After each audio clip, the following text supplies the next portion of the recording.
Hello Rosies, welcome back to the Rose Table. I'm gonna try to do some more gardening content for you guys this year. So I thought since I'm known for roses, we would start with what to do with your roses at this time of year, which is late winter to early spring. Now I'm gardening in Dallas, Texas, which is of course zone 8. So it's a beautiful day here. It's 55 degrees right now at 10 o'clock in the morning, and it's gonna get up to 60. So we're about to rock and roll with spring for sure.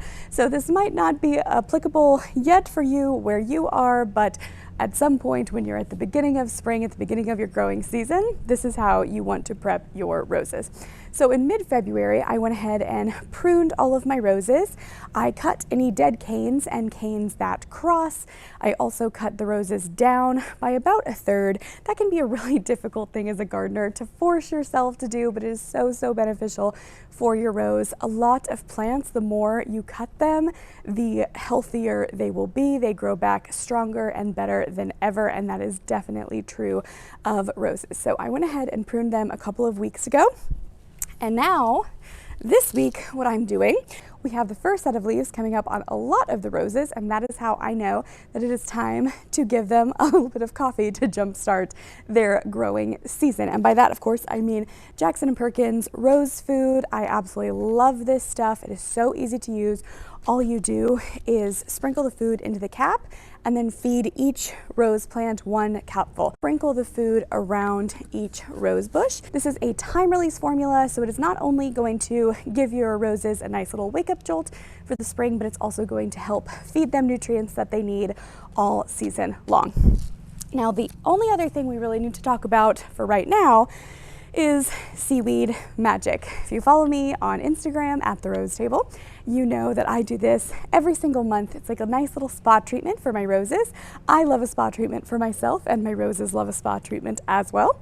This comes in a cute little packet. You just follow the instructions to dilute that packet into a 1-gallon jug, and then you have this giant jug of basically sea sludge. And what you're gonna do all season long is just put half a cup of this into your watering can, fill up the watering can with water, and then water your roses about every 3 weeks.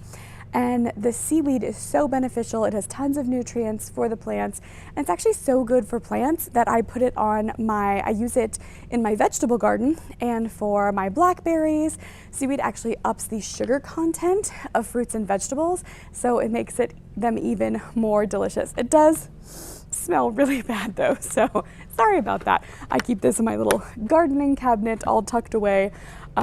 But it's so good to use. I really recommend getting a little pack of Seaweed Magic. You can just Amazon Prime it to yourself, and then the rose food. The only other thing I do for my roses is, besides deadheading them, of course, all season long, after the blooms are spent, is using rose tone as the final fertilizer in August. So I will remind you about that.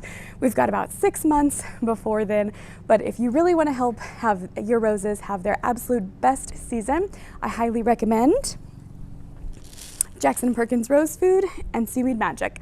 Hope that helps, and get excited because I just ordered 6 new roses and I cannot wait to tell you all about them.